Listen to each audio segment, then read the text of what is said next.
am Mara Webster with In Creative Company, and I'm so excited today to be joined by the wonderful Kiersey Clemons to talk all about her latest film, Susie Searches. And I've heard you say that one of the things that you really related to in this character is how she's someone that just has so much life that she wants to share with other people and so much joy within herself. And when we meet her in the film, she's just in a space where other people aren't reciprocating and giving her that opportunity. But I thought it was such a beautiful sentiment and approach to the character. And so I wanted to ask about your experience of kind of reading through the scripts and really finding those aspects of joy and life and how you wanted to incorporate that into your portrayal of this character. Mm. Yeah, there were certain she doesn't there were certain parts of the script that I held on to make sure we were being able, it allowed us to see Susie versus the way, because of the tone of the movie, I didn't want it to come across necessarily creepy. Because you want people to love Susie, not be turned off by her. And as the movie goes on, hopefully you would understand her more, maybe if you're even disagreeing with what, she's doing. And so like the part where he says, "Why are you smiling?" And Susie's like, "I don't know, it's my natural expression." Um, I wanted to hold on to that. I didn't want it to be that she's smiling all the time to cover something up. I wanted it to be that she's always having to put a smile on her face, and she's trying to stay positive, and she is kind of moving alone in this world.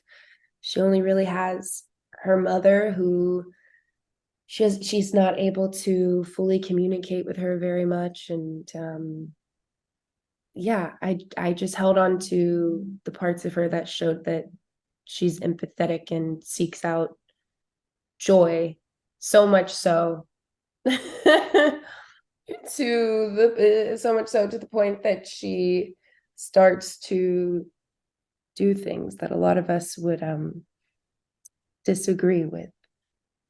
And I love what you were describing there about that idea of even when, her actions have kind of created this storm around her and she's pushed up against a wall, that it's like she's still the same version of herself that we meet at the beginning. And so was it important to you that it was her actions that changed and her justification of her actions, but never her personality in terms of like putting up a veneer or a mask for anyone? Yeah, I didn't, yeah, I'd never, I didn't want her to necessarily change too much as a person, uh, which goes against anything any actor, storyteller would say. I wanted it to be more so her response to the circumstances changing, but her circumstances don't change very often. Her life for the last however many years, it's been the same days, same schedule over and over and over again. And uh, she's used to routine, and not much unsettles her or shakes her, because what is she going to be shaken by? Um, and so I wanted her to still have that response when things are getting crazy, because it still takes, things have to really unravel before you watch her actually start to unravel. She somehow manages to stay optimistic for a good amount of time. Um, and there's resolution all of the time for her.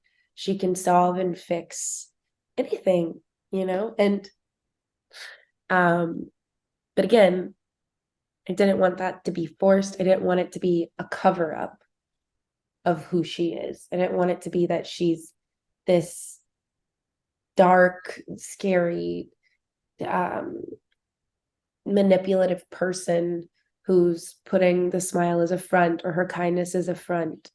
Uh, she's just very isolated and disassociated, and she's not involved in the world enough with other people to understand how to properly interact and conform. Not that any of us should be conforming, but we do have to in society to a certain extent. So that And we don't do things like Susie.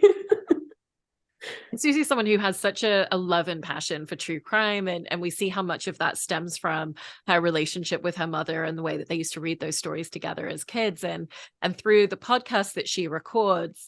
I love that we get to see so many scenes of her recording it, and at the beginning it's, you know, everything's great, everything's fine, and then again it's that idea where, like, as the tension is building around her, we get to see again this presentation of her recording a lot of those scenes with, you know, a smile in her voice but not necessarily on her face at that moment. And so Mhm. how did you set about going into a lot of those scenes and finding the intimacy, finding what is her voice as a podcaster, because there's even like a slightly higher pitch and tone to your voice in those scenes, Yeah, and even just the intimacy of the camera being so close to you for those moments. yeah. That was one of the more difficult things to do. It kind of ties into what I was just saying because she's performing. So she wants to sound cheery and entice people to listen to the podcast, and if they are listening. But she, and this is when my job starts to get hard, starts to get a bit more complicated, is I didn't want it to be that she's dead in the eyes because she's not feeling anything, because then that makes the rest of the film a different film.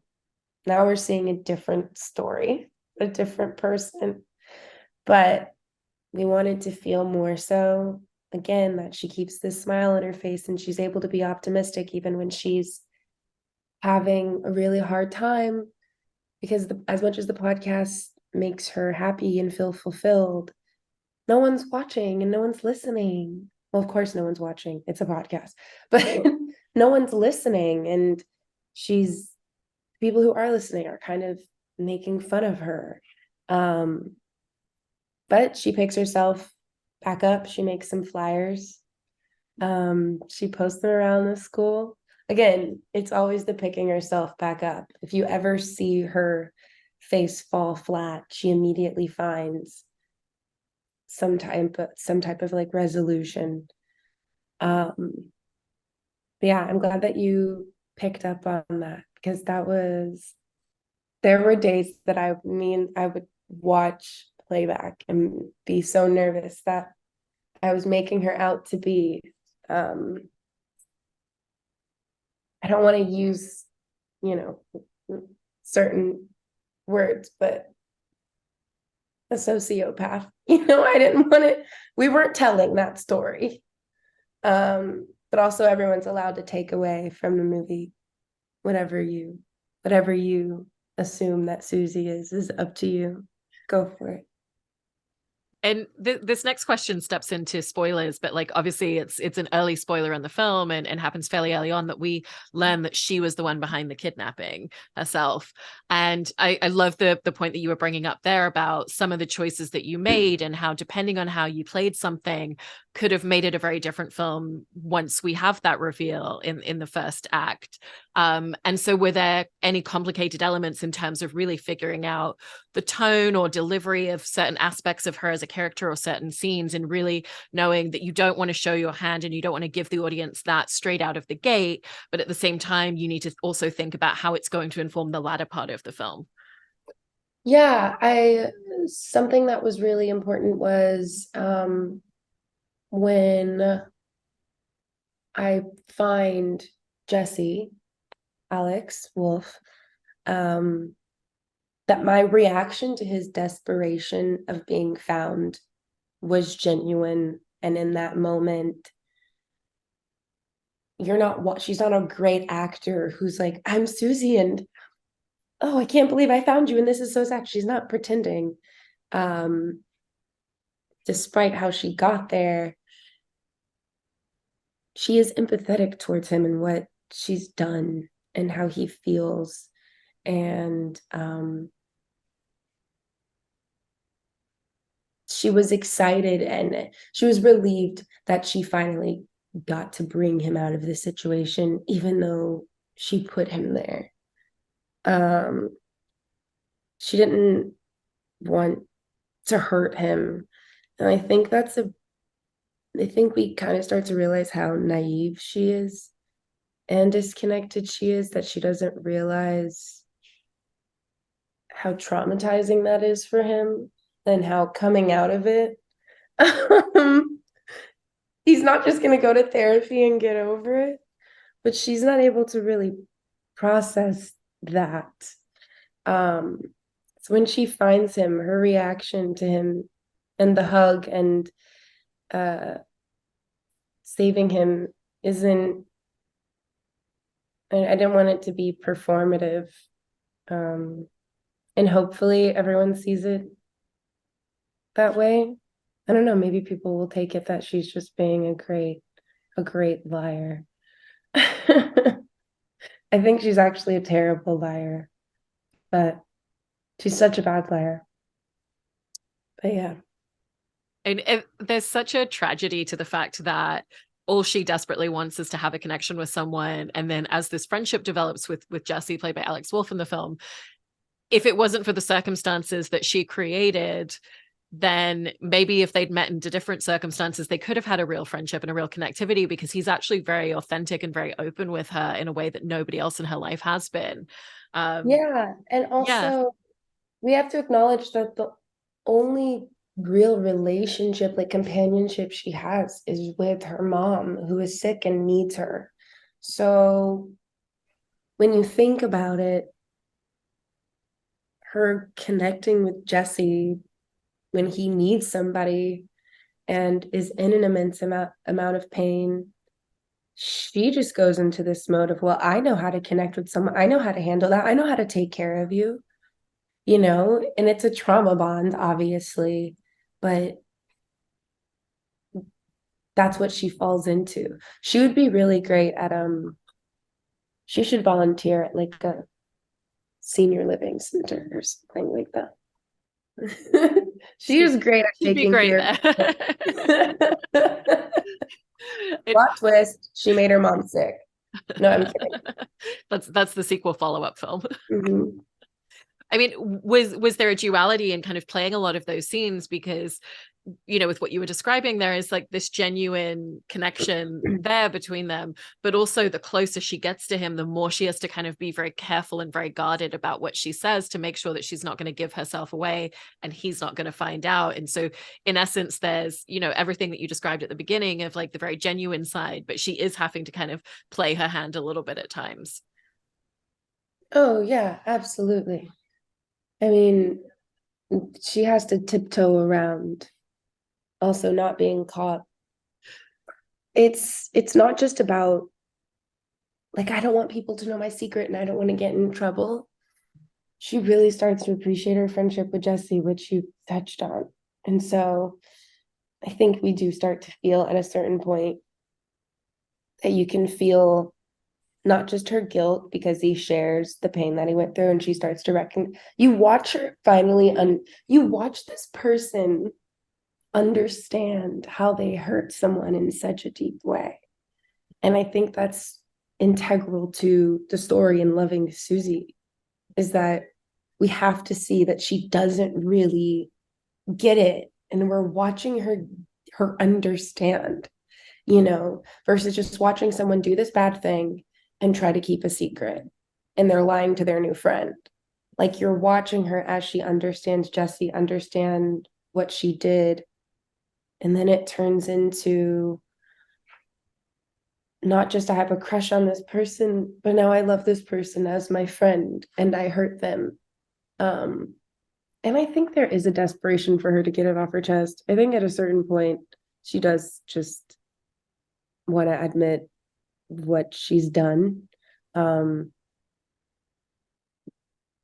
again, she's not afraid of, if it sends her to prison, she's afraid of losing her friend. Like, it it's odd how everything for her comes from a place of,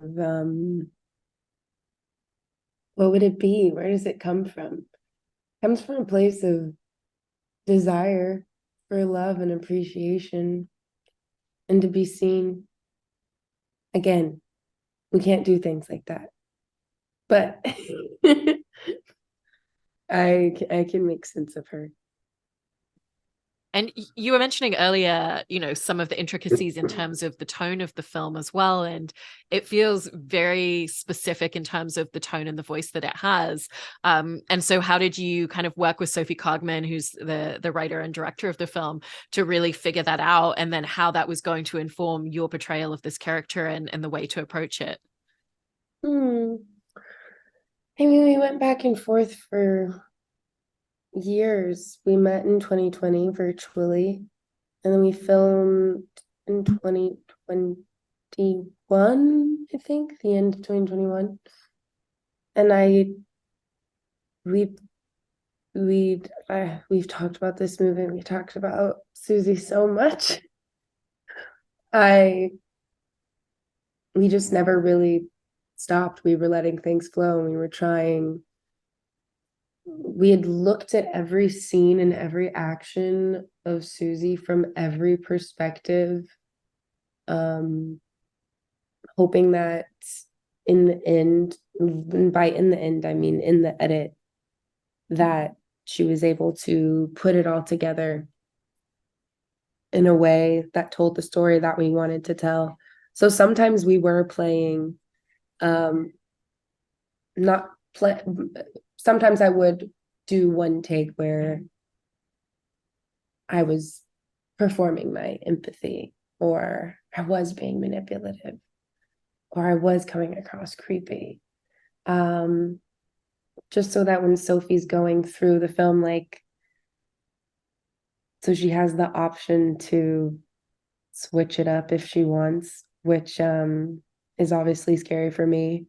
But I always knew the movie that we were going to make tonally, so I trusted what was happening. And I think also for me, it allowed me to know which direction to go into and which direction to not go, because if I do a take where I'm making a choice that makes her come across as being threatening and scary, I then know, okay, I'm not going to do that. If I smile in this scene, that is going to come across threatening and scary. Do you know what I mean? And I think that was also Sophie's, I think she did that on purpose. She's very smart like that. It's also such a huge gift, especially on an indie film, to have that much time to have that level of in-depth conversation with your director, and you were also involved as an executive producer. And so did that change the dynamic when it came to filming days, because you and Sophie had spent all of that time and so much time going back and forth and really getting into the granular essence of every scene, that you can kind of like go to set and just like have this innate sense of how to go into certain moments differently? Oh yeah, we were able to just communicate like that. Um, and just cut through all the bullshit of tiptoeing or trying to find the different ways to say, I think that you're wrong. Me and Sophie really built a work relationship, but also a friendship that allowed us to also support the other person when they're putting their foot down and trusting that they know what is best. I really only, for the most part, I was just there to have Sophie's back. There were a few times, obviously, that we would try something she wanted and then something I wanted. But the only thing that I was like, we must fix this now, and it's my way or the highway, was Ken Marino's ponytail. I knew exactly what I wanted it to look like. And when we were in the hair trailer, I texted Sophie and I was like, look, I just sent someone to go get hair for the ponytail because it's not turning out the way that I wanted. And she was like, okay, gotcha. And then I got to set and I was like, no close-ups of the ponytail. Like, it was so important to me. And so I've been talking about the ponytail for the last, 4 months. And so Sophie was like, look, this is important to her. She has rarely thrown a fit. Well, I never throw a fit. If I throw a fit, I mean, like, put my foot down and be like, we're not doing a close up of the ponytail, or we got to wait for the other extensions because this is crazy. Like, to the point that I got very, like, emotionally upset. I nearly cried over the fucking ponytail. And I was like, I got to go outside and take a breather because, and when I come back in, this ponytail better be right. Um, we sorted it out though. It's a very creepy ponytail and it's perfect. I love that so much. And separately, going back to something that you were saying earlier about that idea of we get to watch Susie in real time kind of really discover for herself the emotional trauma that she has created in Jesse and the impact of her actions. And at the same time, she has a very intellectual understanding of a lot of the logistical steps of what she has to do and how she needs to kind of clear evidence in certain ways because she's had this lifelong obsession with true crime and she's always kind of seen 5 steps ahead of every story that she's dived into.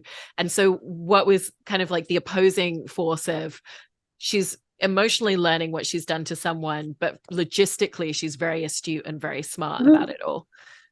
Oh yeah. And I want to be clear as well. She didn't learn all of this so that she could get away with something. Um, she just utilized her skills and her interests. And I think as well, I had always been, I know that I'm supposed to have the answer to this, but it's such a question for me of when did she decide? Because this is one of the things that we don't see is when did she decide to do this? We never have that moment. That's like the biggest mystery of all. For me, maybe it's just for me as the actor, I never found a place of understanding the day and the moment that she decided, I'm going to do this. And I always wondered, but did a light bulb go off? Had she been planning in her mind for a little bit? Was this a plan over months? Was it weeks? Was it years? You know? Um, yeah. You also mentioned something about the empathy of her as a kidnapper earlier, and so I also wanted to ask about filming some of the scenes that we see as little flashback moments of who is she as a kidnapper, and seeing she's there with the voice changer, but she still genuinely cares if he's okay and kind of like wants him to feel calm and totally relaxed about the situation at hand. Oh yeah. And again, that's just her disconnect. She just I don't think she's also ever been in um actually that's not true. I think she in her mind believes that she could survive a situation like that no problem because her mind is always going. So she doesn't understand the stakes. Um I think that in her mind she probably feels as if she's trapped with a blindfold on and being isolated from the rest of the world. So again, she doesn't understand the trauma around that for someone else. I don't think she even recognizes her own trauma. Um, yeah. And this is going into kind of like much bigger spoilers towards the end of the film. Mm-hmm. But there's a moment where she's accidentally responsible for someone else getting hurt. And that Mm-hmm. feels like a very different type of kind of like panic and tension around her because it's Mm-hmm. also so very immediate. She doesn't have time to plan how she responds. And so for you, what was the difference that you wanted to see in Susie in responding to a moment like that versus everything earlier in the film where she's had the chance to kind of meticulously plan it out and think about it? Oh, well, the second time around, I mean, we're dealing with an entirely different scenario. Um, and I think she just went into survival mode. That's when you do start to see her unravel. Yeah. And it's the first time we kind of see her like shaken up. Um, but yeah, I don't, she's in survival mode. She doesn't even think about it. I think she's also now in a situation that she knows how to handle logically because, and you hear her walk herself through it. She knows how to get through it. She knows how to get away with a crime. Um, but this time she doesn't want to. This isn't something that she wanted to do, and she would never. I think that's also something we wanted to clarify in that, which is that's not something that she would ever want to do or do intentionally. Um, this isn't like a story of someone who's going to go on to be a serial killer. This isn't a big scary movie. Um, it's yeah, yeah. It's it's so entirely different from what was going on with Jesse. Well, I really, really loved your performance in the film, and thank you so much for talking all about it. I really appreciate it, Kiersey. Thank you.